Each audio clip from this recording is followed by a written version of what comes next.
The night was split open by thunder, rain hammering the empty streets like a drum of doom. David, still in his sanitation uniform, pushed his cart through the storm, his boots splashing in black puddles. He should have gone straight home to his little girl, but fate shoved him into a different story. At the corner of a flickering street lamp stood a figure, drenched and trembling. Her hair clung to her face, her arms wrapped around herself as if the night wanted to swallow her whole. "Hey!" David called out over the storm, his voice sharp, urgent. "You can't be out here like this. It's dangerous." The girl spun around, eyes blazing despite the fear. "I don't need your pity," she snapped, her voice hoarse. David stepped closer, the rain dripping from his jacket. "This isn't pity, it's survival. My place is 2 blocks away, heat, a roof, no knives in the dark." For a moment, she wavered, pride wrestling with exhaustion. Then her knees buckled.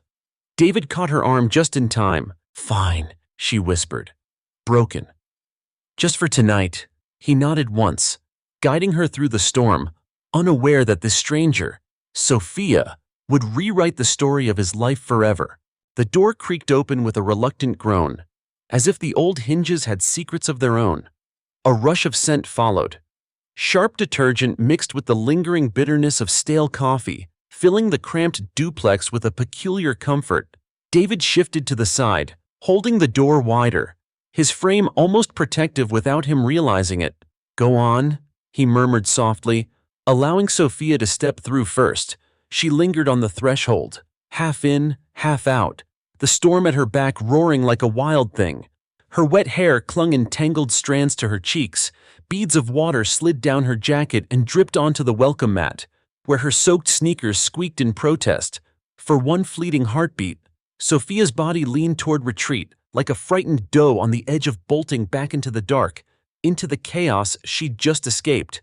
"Shoes off," David said firmly, his tone level but not harsh. He pointed to the mat with a steady hand.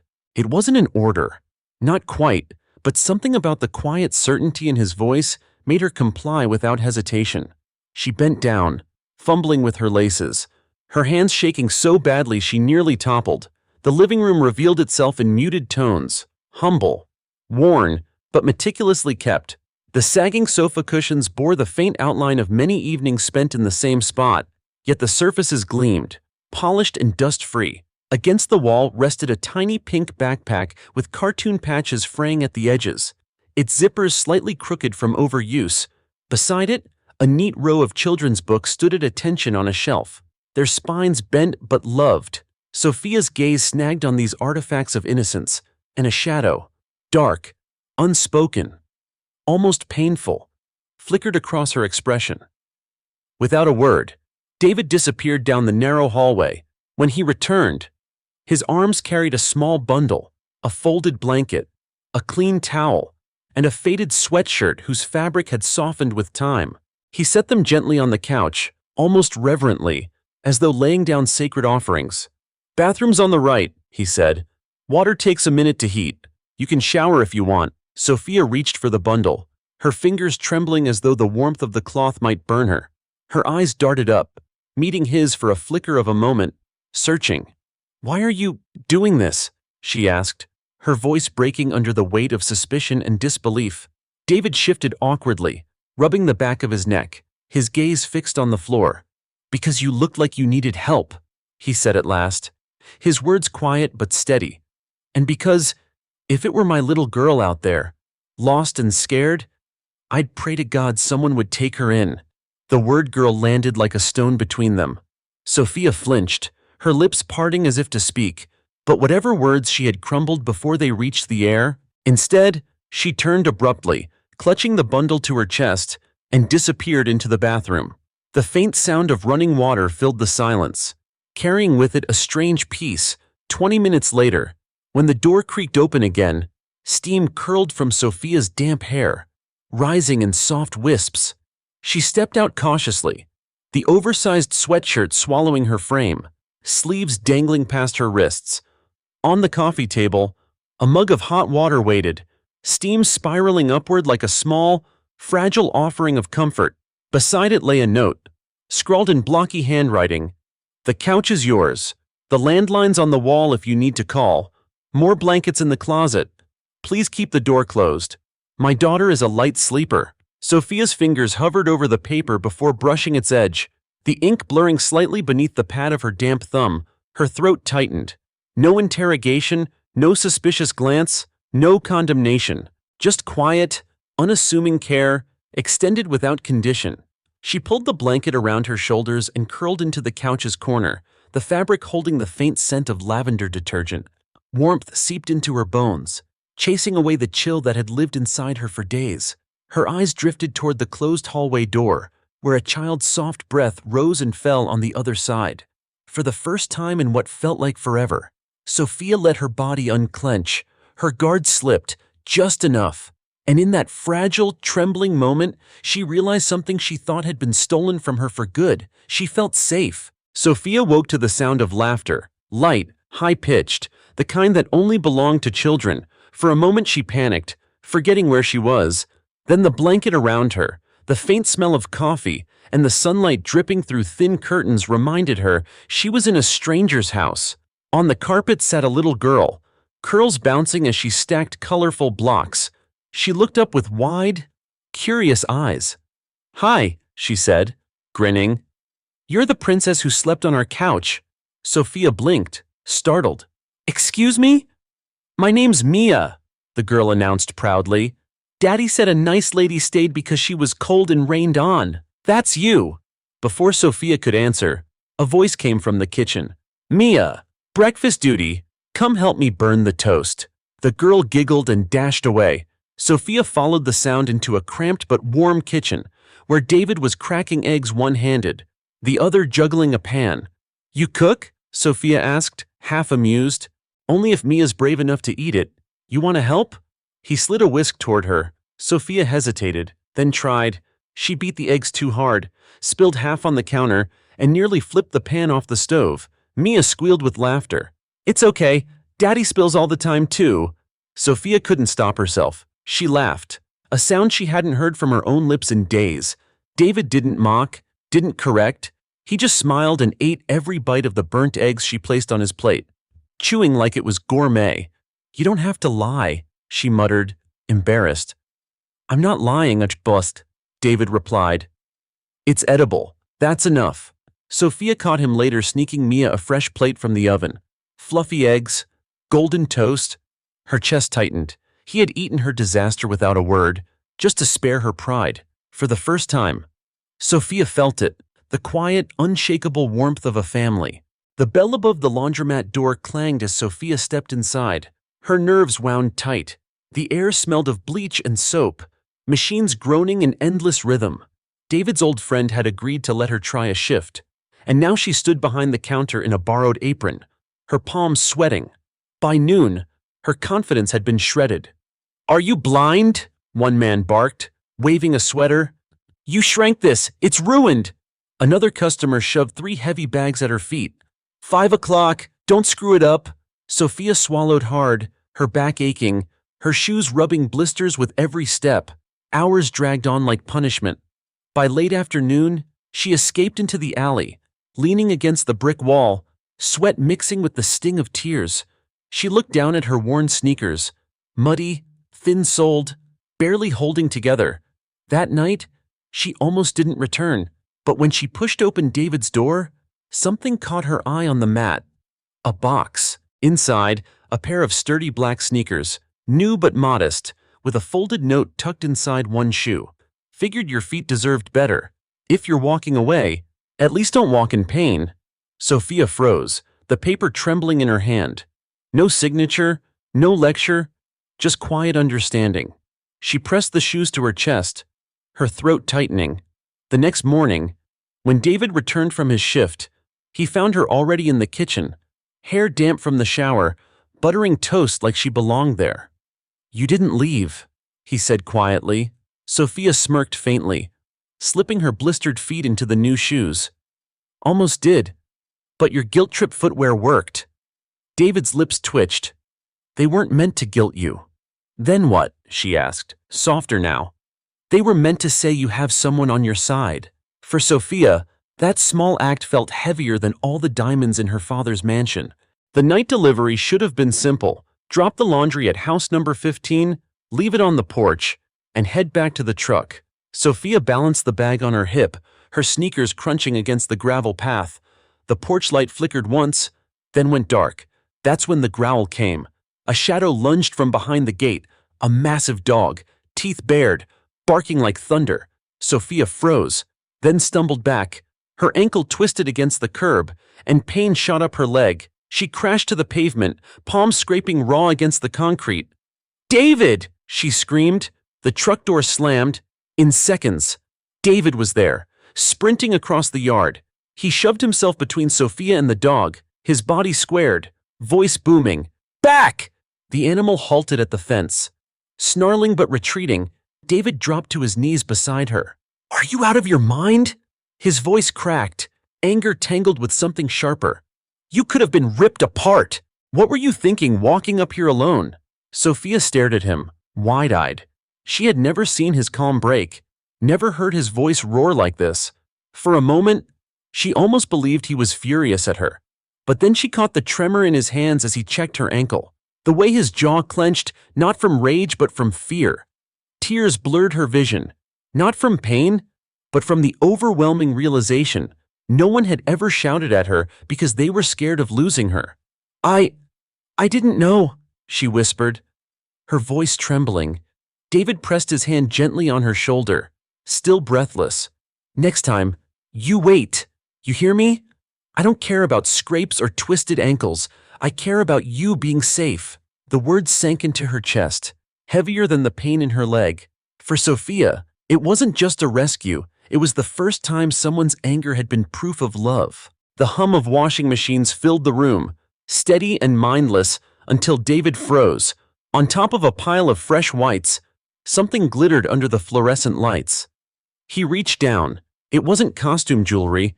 It was a necklace, platinum chain, encrusted with diamonds, the kind that didn't belong anywhere near soap and bleach. Slowly, he looked up. Sophia stood across the room, pale as a ghost, her eyes wide, her lips parting with no sound. "That," David said quietly, holding it between two fingers, "isn't something a broke student forgets in the laundry?" Sophia's chest rose and fell fast. She took a step forward, then back, as if caught between fight and flight. I didn't lie." "You left things out," David cut in, his voice low but sharp. "That's the same thing." Her hands trembled. Finally, the words spilled. "My name is Sophia Harrington. My father is Richard Harrington. He owns half the skyline in this city. I ran because I was tired of being caged, told who to love, where to go, what to become. I just wanted to breathe." The silence after was brutal. The machines kept humming, but the air between them was tight as wire. David placed the necklace down on the counter, his jaw tight. "All this time, you let me believe you were stranded. Just another person down on her luck." "I am down on my luck," Sophia whispered, tears stinging. "Money doesn't mean freedom." David exhaled, rubbing the back of his neck, eyes heavy with disappointment. "What I needed was honesty, not diamonds hidden in socks." For the first time, Sophia felt smaller than her wealth could ever protect her. The knock on the door wasn't polite. It rattled the frame like a warning shot. David opened it and froze. A black town car idled under the street lamp, its engine purring like a predator. Two men in dark suits stood on the porch, broad-shouldered, earpieces glinting, and behind them, stepping forward with the slow confidence of someone who owned everything in sight, was Richard Harrington. Sophia gasped, "Father!" Richard's eyes flicked to her, then dismissed her just as quickly, locking instead on David. His voice was calm, but laced with poison. "So this is the man? The janitor who thought he could keep what doesn't belong to him?" David's jaw tightened. "I didn't keep anyone." Richard smirked. "You can't possibly believe she belongs here. Look around you. Peeling paint, a secondhand couch, a child's toys scattered on the floor. This is beneath her." David stepped forward, placing himself between Richard and Sophia. "She made that choice, not me." Richard's eyes narrowed. "Choice? Don't be ridiculous. She's my daughter. She has a future, wealth, security, a name that means something. You think you can give her any of that?" David's voice was steady. steel under fire. I don't care who she is. I care about what she is. A woman who deserves to feel safe, not treated like a briefcase to be passed around. The words cut through the air. For the first time, Richard's mask cracked, his jaw twitching with restrained fury. Sophia stepped forward, her voice trembling but firm. Dad, stop. You can't decide my life anymore. You think this man loves you? Richard snapped. He wants you because you're broken, because he thinks saving you makes him a hero. But when the weight of reality comes crashing down, he'll resent you, you'll resent him, and then you'll come crawling back. David didn't move, his body still shielding her. I'm not handing her over, not like she's property. Sophia's heart pounded, torn in two directions. The raw truth in David's words pulled at her, but the gravity of her father's presence was crushing. The weight of two worlds pressed down, one of comfort and chains, the other of freedom and struggle. Her throat tightened. I can't do this. David turned, eyes searching hers. Sophia, but she was already backing away, her face streaked with tears. One of the bodyguards opened the car door. Richard said nothing. He didn't need to. His silence was victory. At the edge of the sidewalk, Sophia looked back once. I'm sorry, she whispered, her voice breaking. David's chest burned, but no words came. He just stood there, watching as the car door shut with a heavy thud, the sound of a chapter closing. The taillights disappeared into the night, leaving nothing but silence and the echo of what could have been.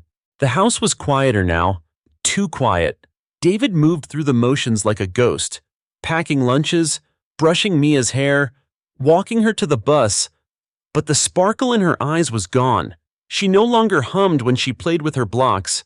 At night, she slept with the lamp burning, afraid of the dark. By the fourth day, the cough began. A faint tickle at first, then heavier, wetter, until it rattled her small chest. David sat at her bedside, panic clawing at his throat as fever burned through her skin. At the hospital, the fluorescent lights were merciless. A nurse's voice was clipped. She needs immediate admission. The deposit is $6,000. David pulled out his wallet, his hands shaking. Inside, barely over 100, his throat closed. I can pay part now. I'll cover the rest in a few days. The woman shook her head. Policy. No exceptions. Please, David whispered, his voice cracking. She's 6 years old. She's all I have. The nurse's lips pressed tight. I'm sorry. David's chest caved in. He sank into the plastic chair, burying his face in his hands. The world was slipping through his fingers. And then, I've got it. The voice was soft, steady, unmistakable. David's head shot up, standing in the doorway, hair damp from the rain, coat draped over her arm, was Sophia. Her eyes were red but determined. I'll cover it, she said, stepping forward. For a moment, David couldn't speak. Relief and disbelief crashed into him like a wave. You came back? Sophia placed her card on the counter, her voice firm. This isn't charity, this is family. David swallowed hard, tears stinging. You didn't have to. I wanted to. She cut him off gently. When the paperwork was done, she slipped into the hospital room. Mia lay curled under a blanket, her cheeks flushed, her breath shallow. Sophia brushed a curl from her forehead, whispering, Hey, sunshine, you're safe now. David stood in the doorway, unable to move, unable to breathe. The woman who had left him broken was back, this time not as a runaway, not as a daughter of power, but as the person who had chosen them. For the first time in days, the silence in his chest cracked, and hope bled through. The penthouse was a palace of glass and steel, towering above the city like a monument to power. Sophia's heels clicked across the marble floor as she stepped inside. Every sound echoed, sharp and hollow, like the life she'd tried to leave behind. Richard Harrington sat at the head of a glass table, reading the financial section of the paper as if nothing in the world could disturb him. He didn't look up when she entered. I knew you'd come back once the fantasy collapsed, he said coolly. Sophia's voice cut through the silence. I didn't come back. I came to talk. Richard folded the paper slowly, finally lifting his eyes to her. So talk. Tell me this man didn't fill your head with illusions. Tell me you understand where you belong." Sophia took a step forward, her hands clenched at her sides. "I do understand, and it's not here. It's not marble floors or power or your name. It's with David, with Mia, with the kind of love that doesn't need to be bought." Richard's jaw tightened, his voice rising. "Love? He's a janitor. He can't give you this life, this security. He'll drag you down, and you'll resent him for it." Sophia's eyes blazed. "No. What drags me down is living in a cage. What suffocates me is being told every step I take is wrong unless it benefits you. David gave me nothing but honesty. He gave me safety without strings. He gave me dignity. That's worth more than every diamond in this tower." Richard slammed the paper onto the table, his mask of control cracking. "You're throwing your future away for a man with nothing." Sophia's voice broke, but her resolve did not. "He has something you'll never have. A daughter who looks at him with love, not fear. A life built on truth, not control. That's wealth, father, and it's the only kind I want." For the first time, Richard's eyes flickered, hurt bleeding through the arrogance. He poured himself a drink, his hand trembling slightly. "I never meant to be the villain," he muttered. Sophia's gaze softened but held steady. "You just forgot how to be a father." Silence stretched between them, heavy and final.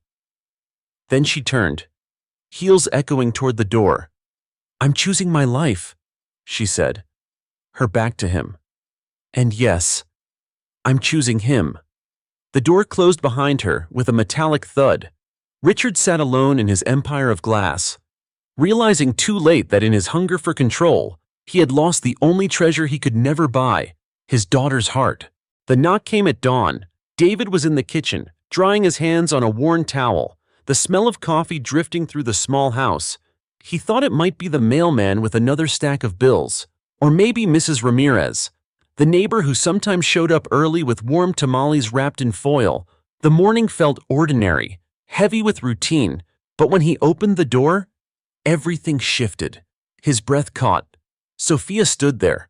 Her hair was pulled back, damp from the dew that clung to the early morning air. A jacket hung loosely on her shoulders, its fabric darkened by moisture. In her hands, she carried a small paper bag, crumpled just enough to show she had held it tightly the whole walk over. "For Mia," she said softly, her voice trembling but certain. "Blueberry muffins. The real kind. No preservatives." David's eyes softened, though his throat tightened, blocking the words he wanted to say. Memories crashed into him, the laughter they once shared, the nights of silence, the sharp edges of goodbye. Now here she was, at his doorstep, holding muffins like they were peace offerings from another life. Before he could find a single word, she continued, steady but vulnerable, "I'm not here to stay the night." A pause, her eyes glistening. "I'm here to stay, if you'll have me." The weight of that sentence seemed to hang in the air, heavier than the morning fog. David's chest rose, but the breath he pulled in felt shallow, uncertain. He wanted to believe her. He wanted to trust that this wasn't another fleeting promise, another almost that would unravel in the daylight. But before he could speak, a small voice broke the silence. "Sophia?" Mia stood in the doorway, pajama-clad, her hair wild from sleep. Her eyes were wide, blinking as if she couldn't believe the image before her.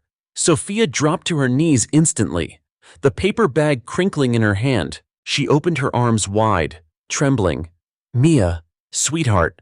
The little girl hesitated for only the briefest moment, her wide eyes locked on the figure before her. Then, with all the energy her small body could muster, Mia ran forward, crashing into Sophia's open arms. The impact was fierce, desperate, almost as if both feared the other might vanish if they did not hold on tightly enough. Sophia's arms wrapped around her daughter instinctively, clutching her as though letting go, even for an instant, might mean losing her forever. She pressed her face into Mia's hair, breathing her in, memorizing her warmth.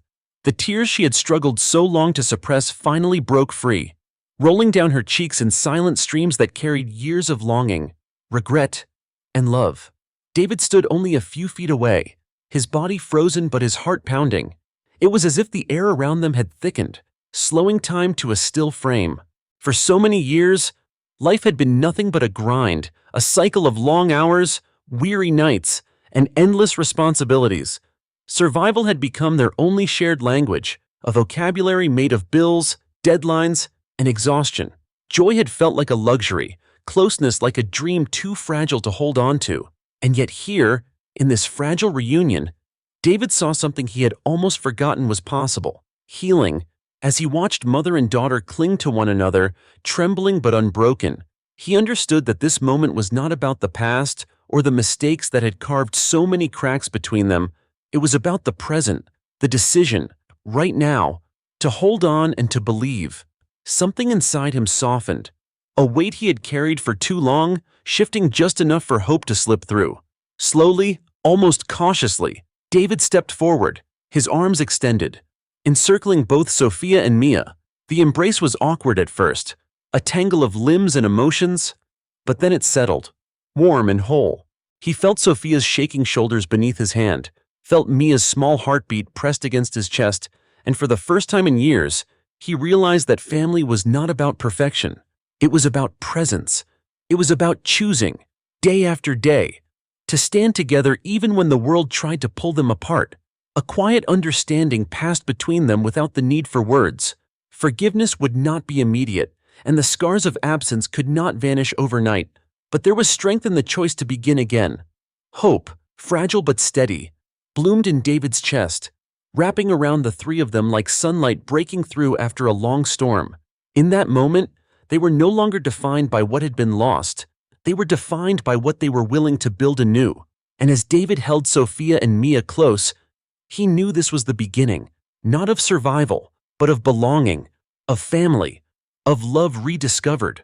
From a stormy night rescue to a powerful choice between wealth and love, David, Sophia, and little Mia proved that true riches aren't diamonds, but family, honesty, and kindness. If this story moved you, don't just watch, be part of our Retro Legacy family. Hit like, share this video with friends, and subscribe to our channel for more unforgettable stories that touch the heart.